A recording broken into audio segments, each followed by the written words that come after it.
Привет. Поиски лекарства снова приводят Хань Ли к краю бездны, а потом прямо в самую гущу древней войны богов. Во-первых, он создает пилюли подавления зла, чтобы остановить распад зловещей Ци в собственном теле. Но это лишь отсрочка, а не исцеление. Болезнь не исчезает, она просто замирает на время. Хань Ли понимает, обычными средствами эту рану не залатать. Во-вторых, он идет на крайний шаг и совершает прорыв в законах времени. Объединив силы 3 древних реликвий, Хань Ли создает загадочное золотое кольцо, которое усиливает его флакон, контролирующий небеса. Теперь сосуд способен не только управлять временем, но и поглощать другие предметы, усиливая сам себя. И, наконец, новый сосуд выбрасывает душу Хань Ли в проекцию прошлого, прямо в эпицентр апокалиптической битвы между армиями Небесного двора и дьявольской расы.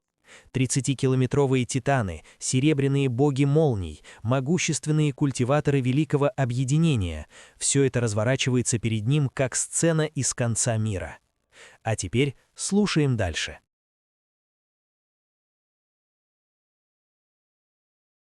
Глава 631. Рычаг давления. Золотоволосый мужчина, увидев это, издал яростный рев, и золотой флаг перед ним мгновенно увеличился в размерах более чем 100 раз, а затем выпустил бесчисленные шары золотого света, которые образовали вокруг него огненно-золотую реку. В огненно-золотую реку врезались несколько толстых разрядов молнии, вызвав неистовые волны, и вся огненно-золотая река начала сильно дрожать, словно вот-вот разрушится. Из тела золотоволосого мужчины вырвался сияющий золотой свет, и он мгновенно превратился в гигантского золотого дракона длиной в десятки тысяч метров. Тело дракона было длинным и гладким, но в то же время могущественным, и оно было полностью покрыто толстым слоем золотой чешуи. Каждая чешуйка была усеяна золотыми духовными узорами, что придавало им несокрушимый вид, в то время как когти дракона мерцали золотым светом, и казалось, что они способны разорвать все на своем пути. Из тела дракона вырвалась грозная аура, которая была почти вдвое мощнее, чем у золотоволосого мужчины в его человеческом облике, и он, раскрыв свою огромную пасть, выпустил в огненно-золотую реку толстый столб золотого света. Огненно-золотая река мгновенно значительно посветлела, увеличившись в несколько раз, а золотые языки пламени внутри нее начали течь в несколько раз быстрее, чем раньше. Разряды молнии были затянуты в огненно-золотую реку, прежде чем быстро исчезнуть. Увидев это, мужчина в фиолетовой мантии сложил ручную печать, из его тела вырвалась вспышка черной молнии, которая быстро распространилась наружу, образовав черный молниеносный духовный домен размером в десятки километров, окутав в себе золотоволосого мужчину. Внутри духовного домена беспрестанно кружилось бесчисленное множество дуг молний, а среди молний стояло около дюжины высоких черных человекоподобных фигур, все из которых излучали удивительные колебания силы закона молнии. Золотой дракон, увидев это, слегка изменился в лице, после чего приготовился тоже высвободить свой духовный домен, проревев. «Если ты хочешь, чтобы это была битва не на жизнь, а на смерть, то я не против». Однако, мужчина в фиолетовой мантии был немного быстрее, и он, захватив инициативу, начал читать заклинание, прежде чем указать пальцем на черное колесо, после чего все десятки человекоподобных фигур в духовном домене, словно молнии, выстрелили вперед и в мгновение ока исчезли в черном колесе. Колесо тут же снова значительно увеличилось в размерах, став полупрозрачным, и начало излучать ослепительную молнию. Из колеса вырвались десятки толстых разрядов молнии, большинство из которых устремились к золотоволосому мужчине, но небольшая часть из них была направлена на гигантские золотые корабли. «Как ты смеешь отвлекаться, сражаясь со мной?» Гигантский золотой дракон был в ярости, увидев это, и золотое пламя по всему его телу вырвалось наружу, но вместо того, чтобы образоваться в духовный домен, оно превратилось в огромное золотое огненное облако. Внутри облака бурлили бесчисленные руны, издавая непрерывный грохот, а затем сошлись, прежде чем с грозной силой устремиться к мужчине в фиолетовой мантии, совершенно не обращая внимания на молнию, которая летела к гигантским золотым кораблям внизу. Золотое облако столкнулось с разрядами молнии, но звука не было. Разряды молнии в мгновение ока пробили золотое облако, а затем, ничуть не замедлившись, продолжили нестись прямо к гигантскому золотому дракону. Однако, то же самое относилось и к золотому облаку, и оно, продолжая нестись к мужчине в фиолетовой мантии, в мгновение ока появилось перед ним. Затем огненное облако начало быстро трансформироваться, словно живое существо, приняв форму огромной головы золотого дракона, которая открыла свою огромную пасть, чтобы целиком проглотить мужчину в фиолетовой мантии. Увидев это, выражение лица мужчины в фиолетовой мантии слегка изменилось, и он, отступая, сделал ручную печать, после чего черное колесо издалека бросилось к нему, чтобы встать на пути головы золотого дракона. В то же время вся молния в духовном домене сошлась, образовав огромную черную молниеносную сеть, которая окутала голову дракона. Голова дракона мотнула в сторону, чтобы отбросить черное колесо, а затем издала громоподобный рев, выпустив всплеск сокрушительных звуковых волн, которые создали бесчисленные нечеткие проекции лезвий и копий, которые пронзили сеть из черной молнии, прежде чем обрушиться на мужчину в фиолетовой мантии. Сеть из черной молнии была разорвана, а близлежащее пространство тоже раскололось, как зеркало. Тело мужчины в фиолетовой мантии сильно задрожало под действием потока звуковых волн, и на его коже начали появляться раны, как будто его тело вот-вот разорвет. Из этих ран во все стороны брызнула кровь, и его отбросило в воздух. Все это произошло в одно мгновение, и в этот момент все тело золотого дракона было окутано рекой золотого пламени. Десятки толстых разрядов молнии среди оглушительного грохота пронзили огненно-золотую реку, взбудоражив реку огня. Однако разряды молнии в конечном счете не смогли противостоять неистовой золотой реке и быстро погасли.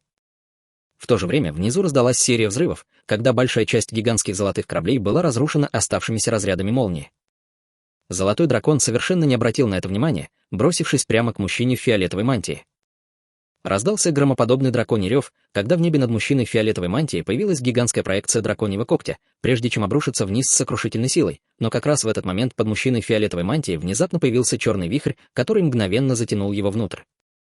В результате проекция драконьего когтя ударила в пустоту к большому недоумению золотого дракона. В нескольких десятках километров отсюда снова появился черный вихрь, из него вылетел мужчина в фиолетовой мантии, после чего из вихря в тело мужчины в фиолетовой мантии выстрелил столб зеленого света. Его тут же окутало слоем яркого зеленого света, и его раны начали быстро заживать, в мгновение ика исчезнув. Золотой дракон уже собирался броситься на мужчину в фиолетовой мантии, но, увидев это, остановился с нерешительным выражением лица. Лицо мужчины в фиолетовой мантии было довольно бледным, но теперь он мог нормально двигаться, и он, встав, низко поклонился черному вихрю. «Благодарю вас, достопочтенный дьявольский монарх». Услышав это, выражение лица золотого дракона резко изменилось, и он, не колеблясь, тут же бросился к пространственному проходу. Как раз в этот момент раздался холодный, словно всеобъемлющий, голос. «Ты думаешь, что можешь просто так уйти, убив так много моих братьев?» Как только его голос стих, пространство над убегающим золотым драконом внезапно прогнулось, и появилась гигантская серебряная пространственная рука размером в несколько гектаров, которая обрушилась на золотого дракона. Золотой дракон мгновенно замедлился, и, хотя серебряная рука еще не полностью опустилась на него, окружающее пространство стало невероятно тяжелым, когда со всех сторон сжало его. В тот момент казалось, будто время остановилось. Все звуки стихли, и единственное, что видел золотой дракон, это гигантскую серебряную руку, которая расширяется в его поле зрения. Нет. Золотой дракон изо всех сил зарычал, когда из его тела вырвались вспышки свирепого золотого пламени. В окружающем пространстве, которое сжималось к нему, мгновенно появились огромные отверстия, но давление, которое давило на него, ничуть не уменьшилось. Гигантская серебряная рука мягко опустилась на золотого дракона, и последний, словно хрупкое яйцо, был мгновенно раздавлен, превратившись в груду фарша. Все присутствующие были совершенно ошеломлены, не в силах поверить в увиденное. На всем поле битвы воцарилась гробовая тишина, но в следующее мгновение возникла хаотичная суматоха, когда все культиваторы Небесного двора на стадии высшего зенита начали как можно быстрее бежать к пространственному проходу. Гигантская серебряная рука легонько щелкнула пальцем, и из кончика ее пальца выстрелила вспышка серебряного света. Раздалась серия глухих ударов, когда все культиваторы Небесного двора на стадии высшего зенита внезапно застыли на месте. У каждого из них на лбу появилось отверстие, из которого хлынули кровь и мозговая жидкость. Свет в их глазах быстро погас, и они, подобно балласту, начали падать с неба. Затем серебряная рука полетела к золотому вихрю, прежде чем с грозной силой врезаться в него, и пространственный проход мгновенно пришел в неистовое, неустойчивое состояние.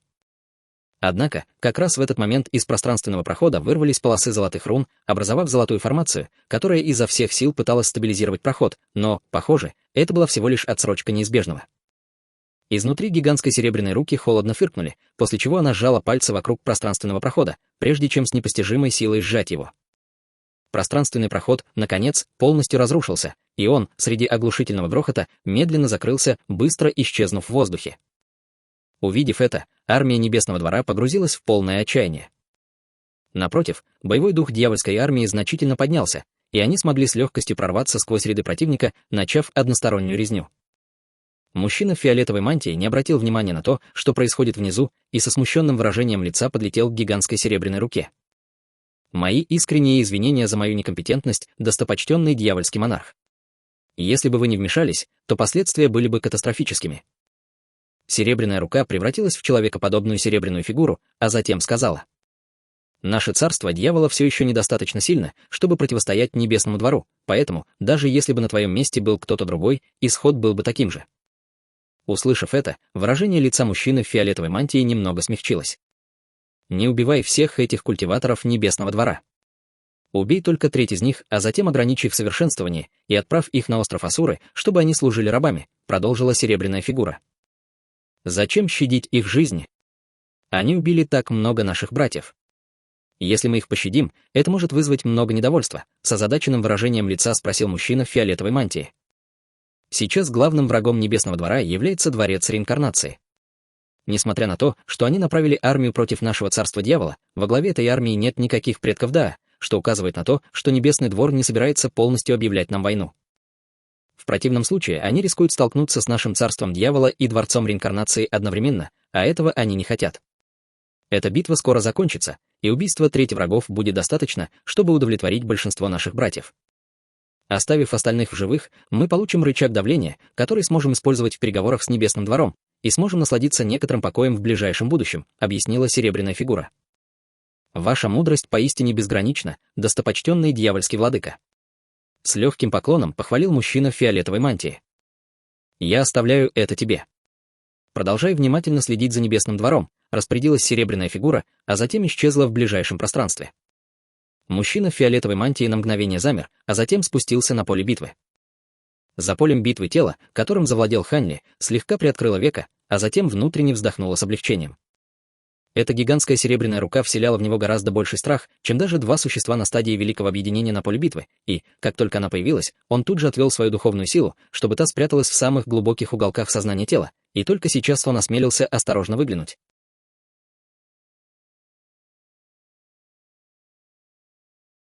Глава 632. Царство дьявола. Немного придя в себя, Ханли осторожно высвободил свое духовное чувство, распространив его во всех направлениях, чтобы понаблюдать за тем, что происходит на поле битвы.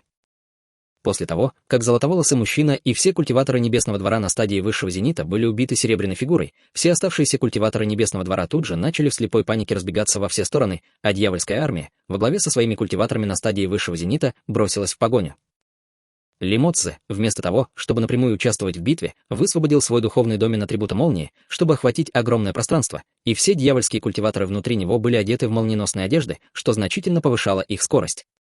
Напротив, все культиваторы Небесного двора были замедлены мешающей им молнией. Не более чем через 15 минут армия Небесного двора была полностью разбита. Однако, вместо того, чтобы убить всех культиваторов Небесного двора, дьявольская армия взяла в плен большинство из них, запечатав их совершенствование, а затем забрала их инструменты для хранения, прежде чем бросить их на флот гигантских летающих кораблей, чтобы отправить прочь.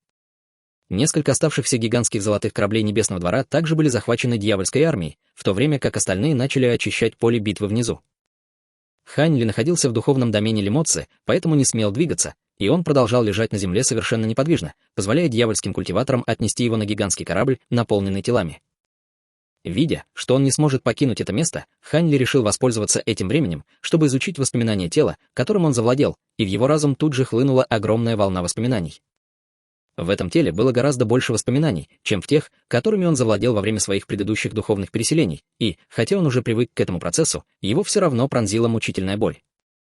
Он стиснул зубы, чтобы подавить боль, и только спустя долгое время боль утихла. В этот момент в его сознании уже появилось бесчисленное множество обрывков воспоминаний, и он тут же начал внимательно их изучать. У него было много вопросов по поводу того, что он только что видел, и он надеялся найти ответы в этих воспоминаниях. Как оказалось, тело, которым он завладел, принадлежало дьявольскому культиватору по имени Юо, который был на поздней стадии высшего зенита, и в данный момент он находился в месте, известном как Царство дьявола. Еще до того, как он вознесся в Царство бессмертных, он путешествовал по Царству дьявола.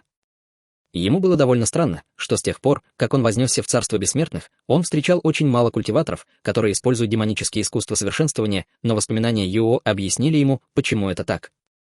Те, кто использовал демонические искусства совершенствования, всегда оказывались в Царстве дьявола в результате обычного вознесения, и Юо как раз был одним из тех, кто вознесся в Царство дьявола из низшего царства. Согласно его знаниям, Царство дьявола тоже находилось где-то в Царстве истинных бессмертных, гранича с несколькими его регионами бессмертных, но оно всегда было независимым царством. Хань Ли попытался найти в воспоминаниях какую-нибудь информацию о владельце гигантской серебряной руки, но не смог ничего найти, возможно, потому, что эти воспоминания отсутствовали, или, возможно, просто потому, что у Юо изначально не было таких знаний. Что касается того, почему произошла эта битва, то Хань Ли уже получил общее представление из разговора между Лемодзи и золотоволосым мужчиной. Похоже, Небесный двор хотел завербовать царство дьявола в качестве союзника, чтобы противостоять Дворцу реинкарнации, но царство дьявола хотело оставаться нейтральной и не участвовать в этом конфликте. Это открытие заставило Хань Ли по-новому взглянуть на Дворец реинкарнации. Изначально он думал, что Дворец реинкарнации — это всего лишь подпольная организация, не обладающая особой силой, но, похоже, Дворец реинкарнации представлял собой гораздо более серьезную угрозу для Небесного двора, чем он себе представлял. Судя по тому, что он сейчас знал, у Дворца реинкарнации не только были какие-то основные члены в виде учеников реинкарнации, но и много дочерних организаций, таких как Гильдия Странников и Вездесущий Павильон. Внешне эти организации были похожи на торговые дома, но на самом деле они пытались завербовать членов в Дворец реинкарнации. Учитывая это, Хань Ли не мог не задуматься, кто же на самом деле стоит за Дворцом реинкарнации и каковы их цели. Хань Ли покачал головой, чтобы избавиться от этих мыслей, а затем продолжил изучать воспоминания Юо. Внезапно он сделал интересное открытие, заключающееся в том, что Юо был культиватором, работающим на Дом обширного происхождения, и его послал сюда никто иной, как Дом обширного происхождения.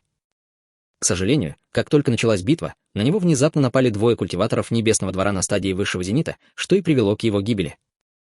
Разве Дом обширного происхождения не та организация, которой руководит Лань Ин? Это просто совпадение, или же Дом обширного происхождения в том низшем царстве — это филиал Дома обширного происхождения, царства дьявола?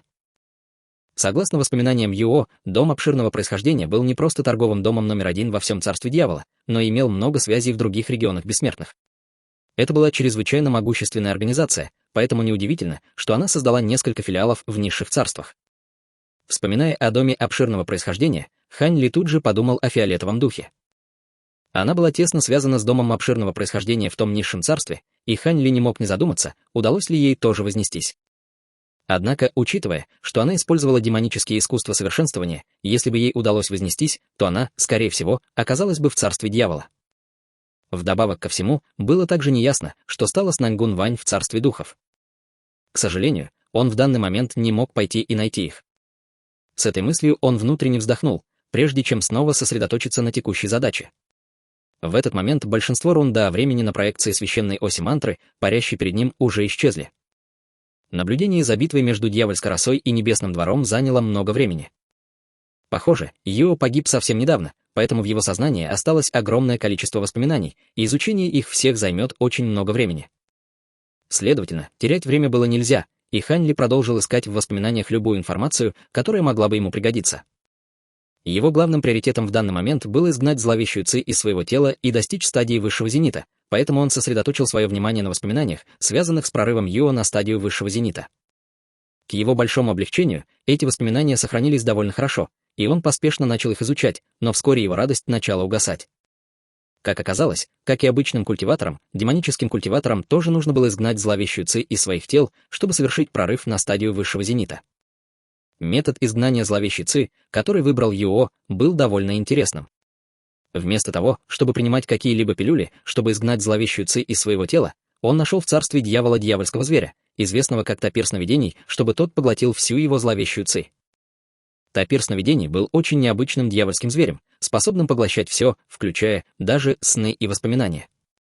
Эти звери были чрезвычайно редки, даже в царстве дьявола, и всякий раз, когда кого-то из них находили, его тут же захватывали какие-нибудь могущественные фигуры, чтобы сделать своим духовным питомцем.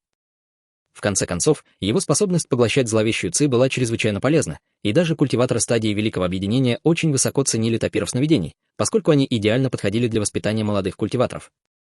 Юо смог получить возможность использовать тапира сновидений только через Дом обширного происхождения, и, взамен, ему пришлось поклясться Дому обширного происхождения в пожизненной службе. Хань Ли, увидев это, тихо вздохнул. В данный момент он находился в регионе бессмертных Черных гор, поэтому этот метод изгнания зловещей ци был для него совершенно недоступен. Он почувствовал легкое разочарование, но все же продолжил изучать воспоминания Юо в надежде, что сможет сделать еще какие-нибудь открытия. Будучи культиватором на поздней стадии высшего зенита, Юо обладал множеством ценных знаний, и Хань Ли вскоре полностью погрузился в изучение всех идей и опыта Юо, в частности, тех, что касались дьявольских искусств совершенствования и секретных техник.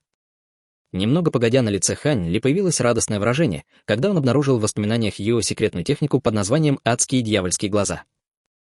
Как следует из названия, это была способность духовных глаз, которая даровала невероятную силу зрения. Однако, требования для совершенствования этой секретной техники тоже были невероятно строги, и, даже во всем царстве дьявола, не так уж много культиваторов смогли освоить эту способность зрения. Несмотря на то, что у Юо была эта секретная техника, он не пытался ее совершенствовать. Чтобы совершенствовать эту секретную технику, нужно было сначала обладать определенным фундаментом духовных глаз. В противном случае их глаза не смогут выдержать силу техники и будут уничтожены, а не усилены. Более того, совершенствование этой секретной техники было невероятно долгим, и нужно было постоянно вливать в свои глаза с трудом заработанную дьявольскую ци, чтобы медленно питать их. Вдобавок ко всему, для совершенствования адских дьявольских глаз требовалась особая лекарственная жидкость, и все ингредиенты, необходимые для этой лекарственной жидкости, были невероятно ценны и должны были быть очень старыми. Учитывая эти три препятствия, неудивительно, что даже такой культиватор на поздней стадии высшего зенита, как Юо, решил не совершенствовать ее. Однако Хань Ли, увидев это, почувствовал легкое волнение. Хотя эти три препятствия действительно было довольно трудно преодолеть, для него они не были совершенно непреодолимыми. Что касается фундамента духовных глаз, у него были глаза духовного прозрения, и он мог совершенствовать дьявольскую ци с помощью своего искусства происхождения истинного дьявола, что должно быть достаточно для совершенствования адских дьявольских глаз. Благодаря своим силам закона времени, Хань Ли больше не так сильно полагался на свое искусство происхождения истинного дьявола, поэтому дьявольская ци, которую он совершенствовал, идеально подходила для питания его глаз. Что касается дополнительной лекарственной жидкости, то, имея флакон, контролирующий небеса, это тоже не было проблемой. Он видел рецепт лекарственной жидкости, и, хотя необходимые ингредиенты действительно были довольно ценными, их было не так уж трудно найти. Главное препятствие заключалось в том, что все ингредиенты должны были быть довольно старыми. Более того, по очень счастливому стечению обстоятельств, одним из основных ингредиентов рецепта была трава дальнозоркости, которую он в большом количестве получил в бессмертном поместье Адского Мороза, и посадил в пространстве ветви цветка, так что ему оставалось лишь дождаться, пока она созреет. Хань Ли еще несколько раз прочитал секретную технику «Адские дьявольские глаза», чтобы убедиться, что он ее запомнил, и только после этого перешел к другим воспоминаниям Юо. Вскоре все руны до времени на священной оси мантры исчезли, и из оси вырвалась вспышка грозной силы всасывания, которая вырвала душу Хань Ли из тела Юо.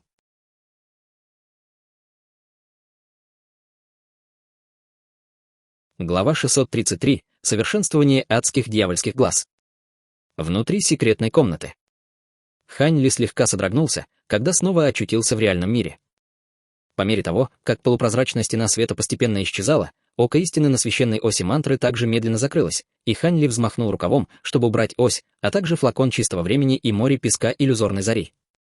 Затем на его лице появилось задумчивое выражение, когда он призвал свою маску «Дракон 5 Дворца Реинкарнации» и опубликовал в интерфейсе гильдии странников серию заданий, ища ингредиенты, необходимые для изготовления лекарственной жидкости для адских дьявольских глаз. После того, как все задания были опубликованы, на указательном и среднем пальцах его правой руки появился цветочный узор, после чего вырвалась вспышка серебряного света, которая образовала перед ним серебряную дверь света высотой около 3 метров. Он вошел в домен ветви цветка через дверь и сразу же оказался перед своим лекарственным садом. Сад был наполнен обильной духовной ци, и около дюжины гигантских марионеток обезьян были заняты работой, еще больше расширив сад. Хань Ли медленно вошел в сад и заметил, что большинство духовных растений уже привыкли к новой среде, и лишь небольшое их количество выглядели немного увядшими и нездоровыми.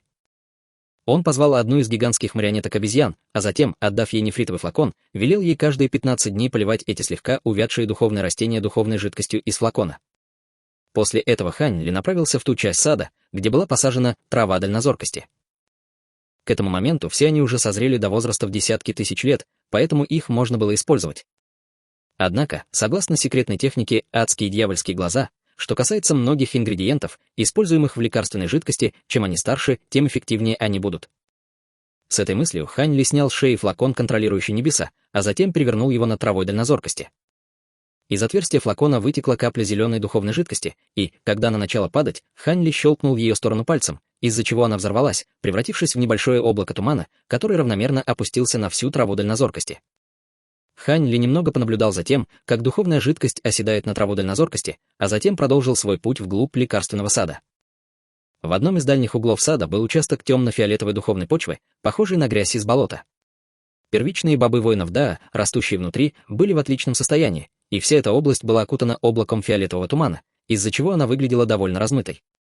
Однако Хань Ли по их аурам мог сказать, что с первичными бобами все в порядке. За этой частью духовного сада была более недавно расширенная область, и, хотя ее уже полили духовной жидкостью, она все еще выглядела довольно бесплодной, поскольку там ничего не было посажено. Внезапно рядом раздался голос. «Могу я дать вам совет, товарищ Даос Хань?» Хань Ли обернулся и увидел, как к нему идет Мо Гуан, и он, кивнув, ответил. «Говорите, товарищ Даос Мо Гуан». Ци происхождения мира может циркулировать в этом сокровище-домене, но ее, в конечном счете, все равно ограниченное количество, и она не идет ни в какое сравнение с внешним миром. Следовательно, если ты посадишь здесь слишком много и превысишь предел того, что может выдержать это пространство, то это может привести к истощению духовной ци, из-за чего это пространство будет уничтожено, сказал Мо Гуан. Я уже думал об этом, и я пришел сюда на этот раз, чтобы усилить ограничения внутри домена, кивнув, ответил Хань Ли. В таком случае, похоже, мой совет был неуместен, с улыбкой сказал Мо Гуан. Ни в коем случае, товарищ Даос Мо Гуан. Я благодарен вам за заботу. Мне удалось изгнать из своего тела немного зловещей ци, и я собирался отнести ее в бамбуковый павильон, чтобы отдать вам, но вы избавили меня от этой необходимости, сказал Хань Ли, бросив в воздух черный мешочек для хранения. Мо Гуан поймал мешочек для хранения, и, осмотрев его содержимое, на его лице появилось удивленное выражение. «Благодарю вас, товарищ Даос Хань». «Не стоит благодарности», — сказал Хань Ли, пренебрежительно взмахнув рукой.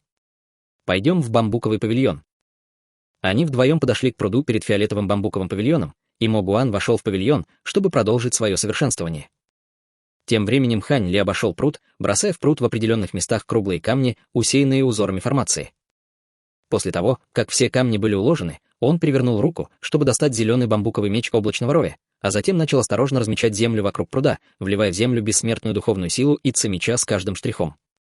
Вскоре вокруг пруда появилась огромная и сложная формация, и Хань Ли, увидев это, выдохнул, убирая свой меч. Сразу же после этого в его руке появился камень бессмертного происхождения среднего уровня. Он крепко сжал камень в руке с болью в глазах, но, в конце концов, принял решение и бросил камень бессмертного происхождения в пруд, где тот исчез под водой фиолетово-золотого лотоса. Сразу же после этого вода в пруду забурлила, и из-под лотоса начали появляться огромные пузыри, которые один за другим начали лопаться. Из лопнувших пузырей вырвались клубы плотного фиолетового тумана, который распространился по всему пруду, окутав арочный бамбуковый мост над прудом. Хань Ли почувствовал, как из центра пруда поднимается невидимый ветерок, прежде чем распространиться во всех направлениях, высвободив обильную духовную ци, которая мгновенно вселила в него чувство расслабления и комфорта. Немного постояв у пруда, Хань Ли внезапно исчез с места. Почти в тот же момент он, во вспышке, появился в другом месте домена, а затем перевернул руку, чтобы достать пластину формации, которую он очистил ранее. Вставив в пластину формации несколько обычных камней бессмертного происхождения, он закопал ее глубоко в землю. После этого он продолжил перемещаться по домену, закапывая все больше пластин формации, в которые были вставлены камни бессмертного происхождения. К тому времени, как все пластины формации были установлены, домен стал похож на гигантскую доску для игры в го, и раздался металлический лязг, когда все пластины формации загорелись в унисон, выпустив в небо столбы света. В центре пруда у фиолетового бамбукового павильона засиял лотос, и рядом с ним внезапно появился бутон цветка размером с кулак, который тут же распустился. «Очень впечатляет, товарищ Даос Хань. Вы пожертвовали камень бессмертного происхождения среднего уровня, чтобы вырастить еще один цветок лотоса, и теперь вам не нужно беспокоиться о том, что духовная ци в этом домене закончится, по крайней мере, в течение следующего столетия», похвалил Мо Гуан, стоя перед окном на втором этаже бамбукового павильона. Хань Ли, услышав это, слабо улыбнулся и был очень доволен своей работой. Несколько минут спустя все явления в домене прекратились, и Хань Ли осмотрел все пространство, чтобы убедиться, что все в порядке, прежде чем вернуться в свою секретную комнату. К тому времени, как он вышел из домена ветви цветка, была уже глубокая ночь, и через отверстие в потолке на землю перед ним падал луч лунного света. Хань Ли достал свой флакон, контролирующий небеса, прежде чем поставить его под лунный свет. Более 30 лет пролетели в долине досуга, и за эти годы практически ничего не изменилось. За это время Хань Ли купил в гильдии странников различные ингредиенты для лекарственной жидкости, затем посадил их в своем лекарственном саду и вырастил с помощью духовной жидкости из флакона, контролирующего небеса. К этому моменту основные ингредиенты, необходимые для изготовления лекарственной жидкости, уже были гораздо старше, чем минимальный порог, указанный в секретной технике, поэтому лекарственная жидкость, которую он смог изготовить, была гораздо более эффективна, чем обычно. В этот момент он, закрыв глаза, медитировал в своей секретной комнате. Ровно в полночь все лампы в его секретной комнате внезапно погасли, погрузив комнату в непроглядную тьму, за исключением луча лунного света, падающего через отверстие в потолке. Под лунным светом перед Хань Ли стояла глиняная ваза с широким горлышком, но тонкой шейкой, внутри которой была какая-то полупрозрачная фиолетовая жидкость, которая беспрестанно мерцала. Как раз в этот момент Хань Ли резко открыл глаза, и в них мелькнула вспышка яркого синего света. В то же время на его коже появился слой фиолетово-золотой чешуи, и огромная бессмертная духовная сила начала преобразовываться в чернильно-черную дьявольскую ци, прежде чем вырваться из промежутков между его чешуей. Он начал внутренне читать мантру адских дьявольских глаз, одновременно складывая цепочку ручных печатей, затем взмахнул рукавом над вазой, стоящей на земле, и шар фиолетовой жидкости тут же вылетел наружу, прежде чем его направили в глаза. Как только жидкость коснулась его глаз, Хань Ли тут же почувствовал жгучую боль, которая заставила его рефлекторно зажмуриться, но он смог удержаться. Очищение глаз готовой лекарственной жидкостью было первым шагом к совершенствованию адских дьявольских глаз, и это также был невероятно важный шаг, который закладывал основу для всех последующих шагов. Из глаз Хань Ли начали течь слезы, унося с собой некоторые крошечные примеси, которые иначе было бы невозможно обнаружить, оставляя на его щеках 2 слабых белых следа. В процессе очищения синий свет в его глазах стал немного тусклее, но в то же время он стал четче, а сами глаза покраснели. Внезапно он переключился на другую ручную печать, затем перевернул руки, подняв оба указательных пальца, прежде чем направить их на свои глаза.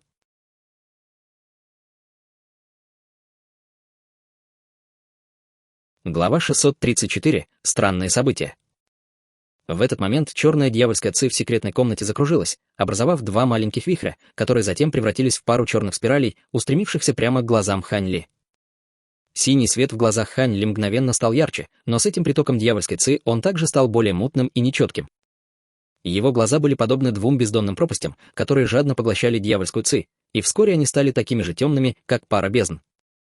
В то же время он сложил обеими руками странную ручную печать и, не двигаясь, оставался в этом положении. Под его телом появилась серия фиолетово-золотых колец, которые начали распространяться наружу. Прошло несколько лет. Хань Ли все еще сидел, скрестив ноги, в своей тихой секретной комнате, складывая ту же ручную печать, что и раньше. Фиолетово-золотая чешуя на его теле уже исчезла, как и дьявольская ци вокруг него, и остались только фиолетово-золотые кольца, которые все еще постоянно расширялись наружу. Как раз в этот момент его глаза внезапно распахнулись, и из его зрачков вырвались 2 столпа золотого света, осветив всю секретную комнату. Все крошечные частички пыли внутри секретной комнаты тут же стали отчетливо видны, как и все ограничения, которые он установил ранее.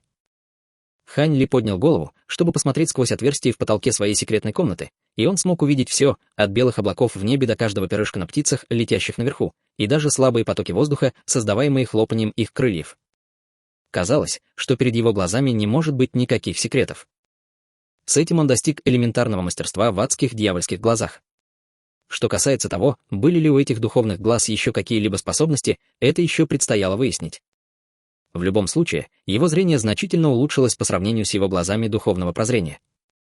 Мгновение спустя весь свет в глазах Хань Ли угас, и они вернулись к своему первоначальному цвету. На его лице появилась легкая улыбка, и он, использовав свою маску «Дракон 5 Дворца Реинкарнации», чтобы принять маскировку, превратился в обычного молодого человека с бледным цветом лица. После этого он встал, прежде чем немного потянуться, а затем вышел из своей секретной комнаты. Он довольно долго пробыл в уединении, и за это время и даосский мастер Цин Ян, и бессмертный владыка Пылающее Пламя приходили к нему, но марионетка сообщила им, что Хань Ли в уединении, и они ушли, не потревожив его. Поэтому, выйдя из уединения, Хань Ли решил навестить их обоих. В долине досуга была зима, и вся долина была покрыта снежным покровом толщиной около 15 сантиметров. Выйдя из своей пещеры, Хань Ли решил пройтись по долине пешком, а не летать, и он, наслаждаясь окружающими пейзажами, углубился в долину. Внезапно он заметил в глубине леса какие-то здания, которых раньше там не было, и они, очевидно, были построены, пока он был в уединении. Хань Ли, увидев это, слегка нахмурился, и как раз в этот момент из-за большого камня на горной тропе вышла фигура. Снег уже перестал идти, но фигура все еще держала в руках темно-красный масляный бумажный зонт, когда она шла к выходу из долины.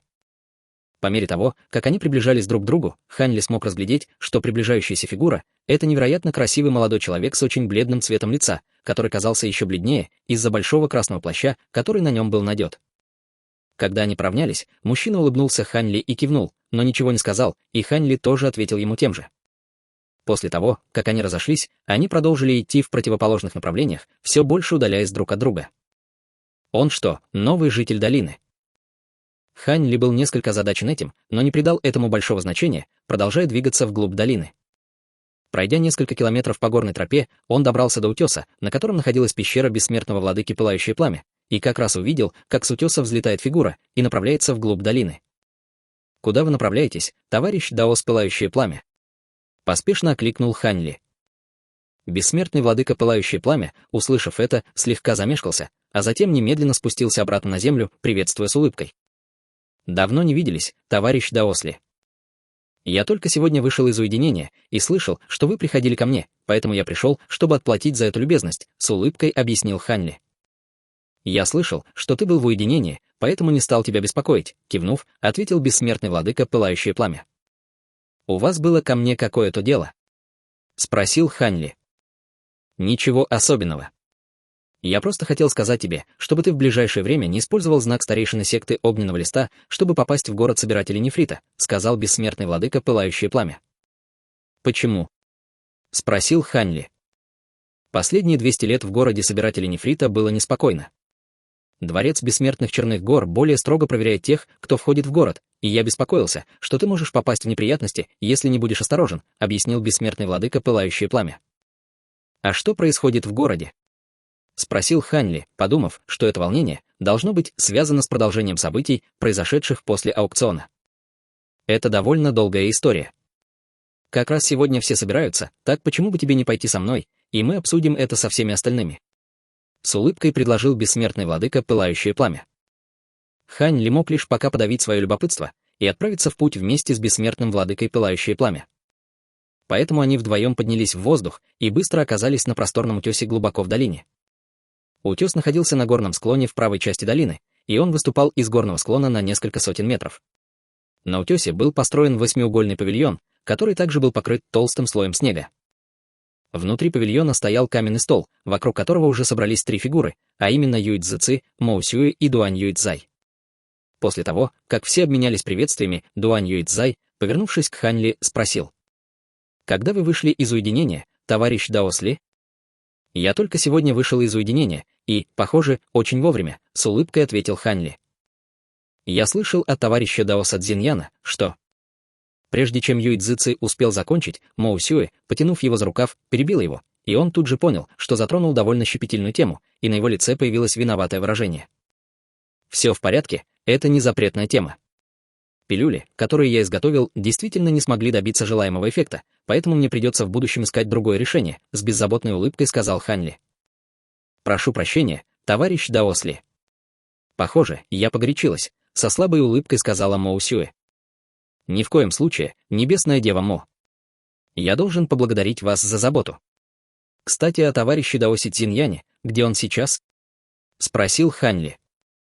Товарищ Даос Цзиньян сказал, что у него есть кое-какие дела, и он уже больше 100 лет не возвращался в долину, ответил Юй Цзэци. Хань Ли предположил, что, скорее всего, у него были какие-то важные дела в горе сотни творений, поэтому не стал зацикливаться на этой теме. Как жаль. Я как раз сегодня принес с собой немного своего вина красной шелковицы. Вы не против попробовать?» Услышав это, у всех тут же загорелись глаза. Все вернулись на свое место, а Хань Ли достал кувшин с вином и наполнил несколько чаш. Делая это, он заметил, что Юй Цзэци не играет на своей гуцинь, как обычно, а Дуань Юйцзай не расставил свою доску для игры в го, и, увидев это, он слегка нахмурился. «Кстати, что вы говорили ранее, товарищ Даос Пылающее Пламя? Что происходит в последнее время?» — спросил Хань Ли. Бессмертный владыка Пылающее Пламя уже поднес чашу к губам, но тут же отставил ее и ответил: «Я уверен, что ты уже заметил, что в последнее время в нашу долину досуга переехало много новых жителей. По дороге сюда я действительно встретил молодого человека в большом красном плаще. Он, должно быть, один из этих новых жителей, верно?» — спросил Хань Ли. «Этого человека зовут Фэн Цин Юань, и он всего лишь один из 50 новых жителей, которые за последние 200 лет переехали в долины горы отдыха», — ответил Дуань Юйцзай. «Так много!» — воскликнул Хань Ли. Хотя люди могли свободно приходить и уходить с горы отдыха, в горном хребте никогда не было много жителей. В конце концов, очень редко можно было увидеть, как кто-то поселяется в одном месте и отказывается от стремления к совершенствованию, даже если было ясно, что это бесполезно. Следовательно, это было очень необычно. Если бы это было единственное изменение, то оно не было бы таким уж примечательным, если бы все соблюдали правила и не вмешивались в дела других. Однако, в горном хребте произошло много странных событий, и из долин начали исчезать люди, объяснила Мо Усюэ.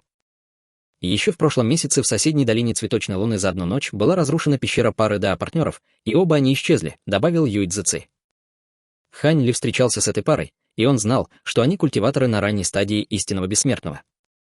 У пропавших есть какая-то общая черта? Никакой. От золотых бессмертных до культиваторов на стадии божественной трансформации, от красивых женщин до пожилых мужчин, похоже, в этих исчезновениях нет никакой закономерности, ответил Юй Цзэци. Кто-нибудь расследовал это дело? Слегка нахмурившись, спросил Хань Ли. Как? Все, кто живет в горном хребте, здесь для того, чтобы жить беззаботной жизнью, и здесь нет никаких группировок или организаций. Так кто будет расследовать этот вопрос? Было проведено лишь несколько частных расследований, и они не дали никаких результатов. Вдобавок ко всему, как сказал товарищ Дао Цзэци, похоже, что жертвы никак не связаны друг с другом, поэтому практически невозможно что-либо определить, с кривой улыбкой ответил бессмертный владыка Пылающее Пламя. Именно так. Кто знает, может быть, эти люди просто покинули долину. Сказав это, раньше люди обычно сообщали своим друзьям в горном хребте, прежде чем уйти, и раньше никогда не было такого массового исхода, вмешался Юй Цзэци.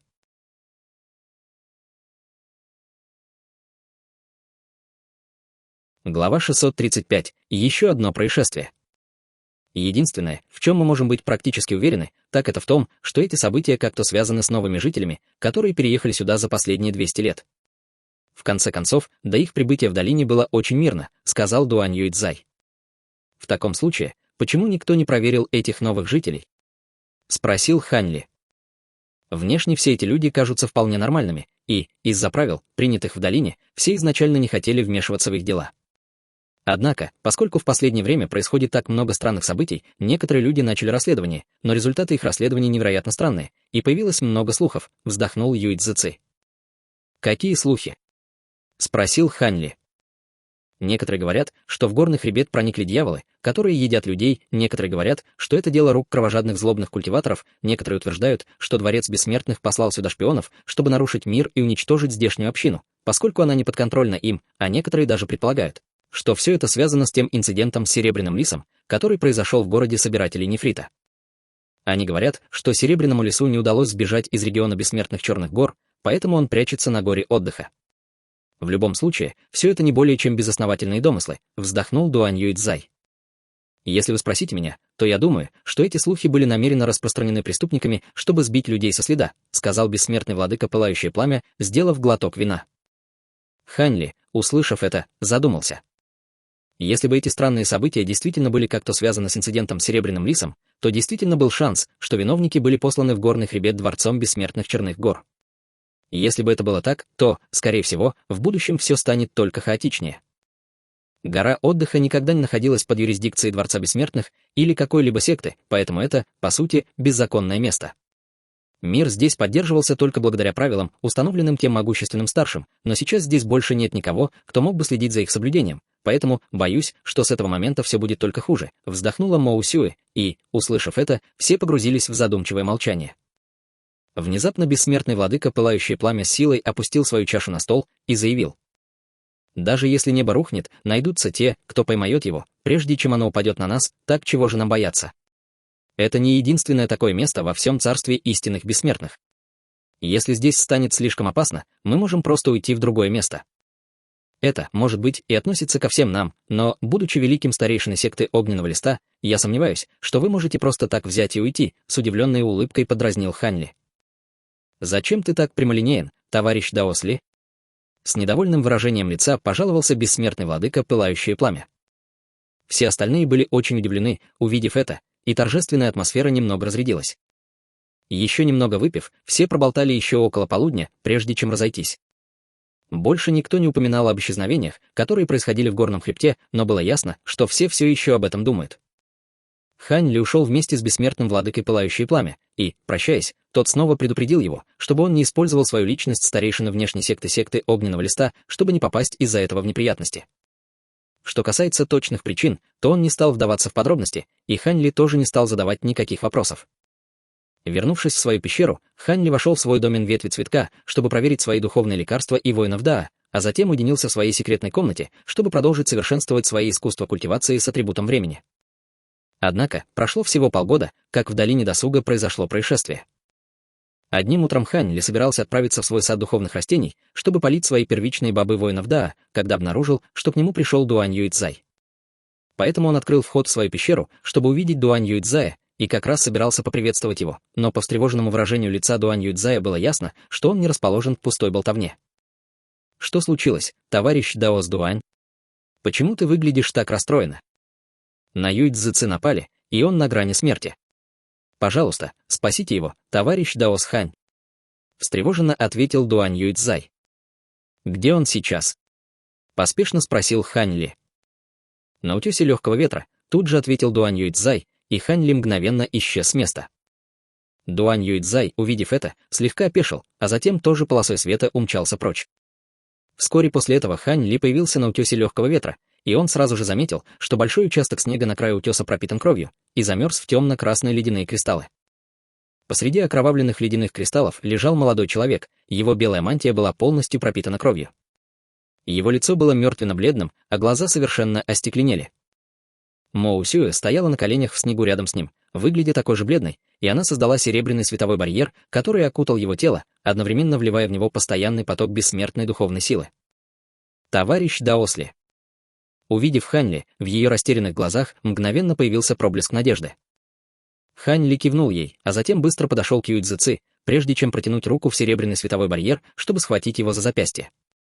В то же время в его глазах вспыхнул фиолетовый свет, когда он начал осматривать тело Юйцзы. Осматривая его состояние, его брови нахмурились, а на лице появилось мрачное выражение, которое затем медленно сменилось гневом. Моу Сюэ по его реакции поняла, что ситуация серьезная, и ее лицо еще больше побледнело. «Все в порядке, его еще можно спасти», — сказал Хань Ли. Услышав это, сердце Моу Сюэ слегка дрогнуло, после чего на ее глазах начали наворачиваться слезы, и она больше не пыталась скрывать свои чувства, вернув свой взгляд на Юйцзы. Тем временем Дуань Юйцзай стоял немного поодаль, и, услышав, что Юйцзы все еще можно спасти, он поспешно подошел к трио Хань Ли. Хань Ли отвел свои адские дьявольские глаза и, все еще хмурясь, перевернул руку, чтобы достать полупрозрачную, похожую на нефрит, пилюлю, а затем, осторожно сжав щеки Юйцзы, чтобы заставить его открыть рот, скормил ему пилюлю. Однако Юйцзы никак не отреагировал и не смог проглотить пилюлю, поэтому Хань Ли пришлось вручную протолкнуть пилюлю по его пищеводу, чтобы она попала в желудок. Сразу же после этого над его нижней частью живота появился слой слабого белого света, который затем потек ко всем его конечностям и меридианам. Моу Сюэ услышала, как по всему телу Юйцзы раздается серия слабых тресков, и она с озадаченным выражением лица повернулась к Хань Ли. Это звук его срастающихся и заживающих костей. Как вы, наверное, уже видели, все его кости и меридианы были сломаны, а его душа тоже была полностью разрушена в результате насильственного поиска души. В данный момент его тело подобно ветхому дому, полному дыр, оно очень хрупкое, объяснил Хань Ли. Вот почему мы попросили вас прийти сюда, вместо того, чтобы нести его к вам в пещеру, кивнув, сказал Дуань Юйцзай. Я только что скормил ему пилюлю стадии истинного бессмертного, чтобы помочь залечить его кости и меридианы, и только после этого я смогу провести дальнейшее лечение. В любом случае, похоже, что теперь он должен выжить, вздохнул Хань Ли. Моу Сюэ и Дуань Юйцзай, услышав это, очень обрадовались, но все еще были очень обеспокоены. После того, как все трески стихли, Хань Ли перевернул руку, чтобы достать белый нефритовый флакон, который был наполнен какой-то фиолетовой жидкостью. Это была питающая душу жидкость, которую он очистил, используя цветок зарождения души. Еще когда он очищал своего земного аватара, он обнаружил, что эта жидкость очень эффективна для лечения духовных повреждений, поэтому он изготовил еще немного. Однако, благодаря его технике духовного очищения, его душа становилась все могущественнее, поэтому ему так и не пришлось использовать эту жидкость. Он снял пробку с флакона, а затем вылил все его содержимое в рот Юйцзы, после чего по воздуху распространился своеобразный аромат. После этого Хань Ли провел рукой по векам Юйцзы, чтобы закрыть ему глаза. Кто мог так ненавидеть его, чтобы избить его до такого состояния? С нахмуренными бровями спросила Моу Сюэ. Возможно, никакой личной вражды и не было. Возможно, преступник просто хотел получить от него какую-то информацию, покачав головой, ответил Хань Ли. Судя по всему, ему это удалось, вздохнул Дуань Юйцзай. Не обязательно. Судя по повреждению души товарища Даоса Юй, преступник, скорее всего, активировал какое-то ограничение, применяя на нем технику поиска души, тем самым вызвав взрыв его сознания.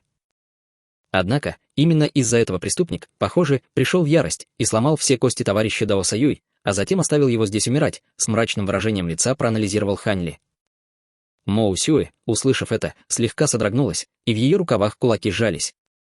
Внезапно Хань Ли осенила мысль, и он поспешно присел, прежде чем прижать ладонь к межбровью Юй Цзыци. Из ладони его руки вырвалась вспышка невидимых колебаний, и, после тщательного осмотра, он убрал руку, пробормотав про себя. «Понятно». «Что такое, товарищ Даос Ли?» — поспешно спросила Мо Усюэ.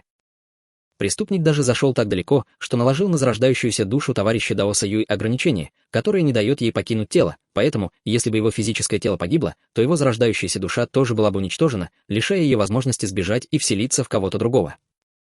Однако, ты смогла спасти его, вовремя запечатав его сознание, одновременно вливая в него бессмертную духовную силу, и только поэтому он смог продержаться до моего прихода, сказал Хань Ли. Услышав это, на лице Мо Усюэ появилось озадаченное выражение. Его сознание запечатано. Я этого не делала, я просто вливала в его тело бессмертную духовную силу. Хань Ли, услышав это, с вопросительным видом посмотрел на Дуань Юйцзая.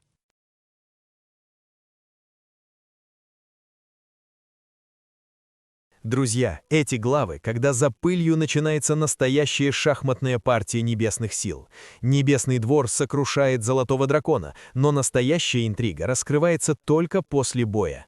Небесный двор, царство дьявола и дворец реинкарнации начинают тихо перестраивать расклад сил, а Хань Ли, запертый в мертвом теле культиватора, понимает, что единственный путь к выживанию — срочно наращивать личную силу.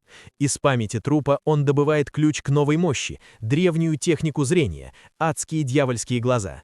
Но сперва нужно очистить тело от зловещей ци, иначе энергия выжжет разум. Поскольку крови редчайшего зверя у него нет, он использует траву зоркости и свое управление временем, сажает ее в карманное измерение, искусственно старит на 1000 лет и варит нужный эликсир. Тело начинает мутировать, кожа покрывается фиолетово-золотой чешуей, боль чудовищная, но итог того стоит. Его глаза начинают видеть микроскопическую пыль и движение пера высоко в небе.